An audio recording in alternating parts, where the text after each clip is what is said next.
بہت زمانہ پہلے ایک چھوٹے سے گاؤں میں ایک محنتی کسان رہتا تھا۔ گاؤں والے اسے پیار سے بابا رحمت کہتے تھے۔ بابا رحمت بہت نیک دل، سیدھے سادے اور محنتی انسان تھے۔ ان کی بیوی کا انتقال کافی سال پہلے ہو گیا تھا اور اب ان کی زندگی کا سہارا صرف ان کی 3 بیٹیاں تھیں۔ بڑی بیٹی کا نام مریم، درمیانی کا نام سارا اور سب سے چھوٹی کا نام آمنہ تھا۔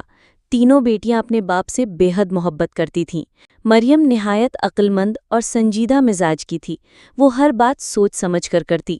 سارا بہت جذباتی اور باتونی تھی، دل کی بات فوراً زبان پر لے آتی۔ آمنہ سب سے چھوٹی تھی، شرارتی بھی تھی، لیکن دل کی بہت صاف اور معصوم تھی۔ بابا کی آزمائش۔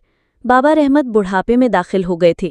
وہ چاہتے تھے کہ اپنی بیٹیوں کا امتحان لیں تاکہ دیکھ سکیں کہ کون ان کی باتوں کو دل سے سمجھتا ہے۔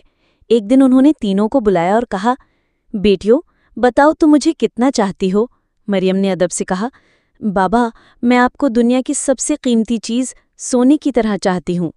سارا نے جلدی سے کہا، بابا، میں آپ کو نمک کی طرح چاہتی ہوں، جس کے بغیر کوئی کھانا مزے کا نہیں لگتا۔ آمنہ شرماتے ہوئے بولی، بابا، میں آپ کو پانی کی طرح چاہتی ہوں، جس کے بغیر زندگی ممکن ہی نہیں۔ بابا رحمت مسکرا دیے، مگر دل میں سوچنے لگے کہ اصل میں کس کی مثال سب سے زیادہ سچی ہے۔ قسمت کا کھیل۔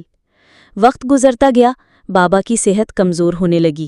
ایک دن گاؤں کے رئیس نے اعلان کیا کہ وہ اپنی زمین پر ایک بڑی دعوت کرے گا اور گاؤں کے سب لوگ اس میں شریک ہوں گے۔ رئیس نے بابا رحمت کی بیٹیوں کو بھی کھانے پکانے کی ذمہ داری دی۔ مریم نے اپنے حصے کا کھانا قیمتی مسالوں اور میوہ جات سے بنایا۔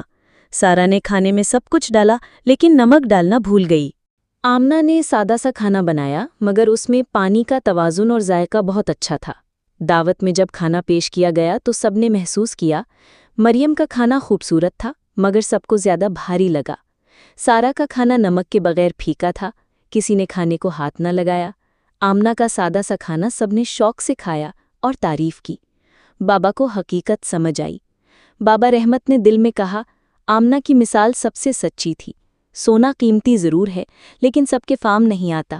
نمک ضروری ہے، مگر اکیلا کافی نہیں، لیکن پانی زندگی کی بنیاد ہے۔ میری بیٹی نے مجھے سب سے سچا مقام دیا۔